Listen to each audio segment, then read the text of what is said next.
அனைத்துலக சினிமா ரசிகர்களுக்கு சினிமா கொட்டகையின் அன்பான வணக்கம்.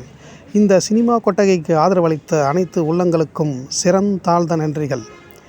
மேலும் உங்கள் ஆதரவை தொடர்ந்து தருமாறு வேண்டிக் கொண்டு இன்றைய சினிமா வரலாற்று பதிவுக்கு செல்வோம். இப்போது லாரல் ஹார்டி நடித்த முதல் பேசும் படத்தையும் அதன் விவரத்தையும் பார்ப்போம்.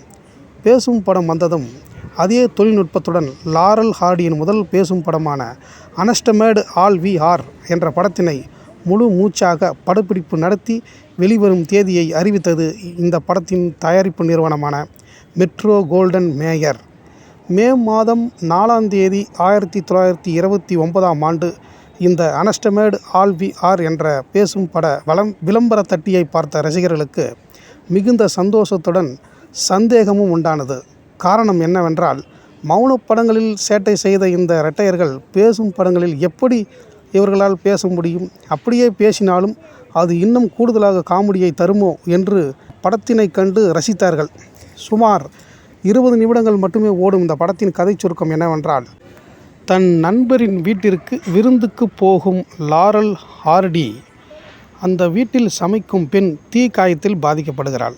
அவளை காப்பாற்றிய லாரல் ஹார்டியிடம் பக்கத்து வீட்டு போலீஸ்காரனின் மனைவி விசாரித்துவிட்டு காப்பாற்ற வருகிறார். அவரும் தீ காயத்தில் முக அழகை இழந்து மயங்கி விழுகிறார். அப்போது மயங்கி விழுந்த பெண்ணின் கணவரான போலீஸ் வருகிறார். அவருக்கு தெரியாமல் அவரின் மனைவியை மறைத்து அவர் வீட்டுக்குள் அனுப்பி வைப்பதே இந்த படத்தின் கதையாகும்.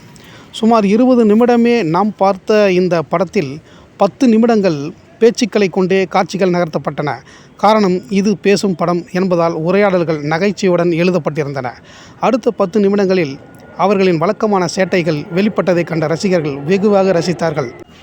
படமும் அனைவருக்கும் பிடித்தன.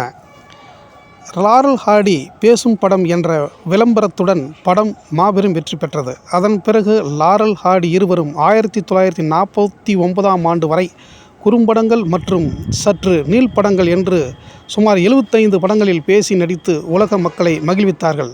1950ஆம் ஆண்டு வெளியான அடோல் கே என்ற படத்துடன் அவர்கள் இருவரும் தங்களின் திரையுலக பயணத்தினை முடித்து கொண்டார்கள். அடுத்ததாக கார்ட்டூன் படங்களின் கண்டுபிடிப்பாளரான சார்லஸ் எமிலி ரெய்னார்ட் பற்றி அடுத்த வீடியோவில் பார்ப்போம். நன்றி, வணக்கம்.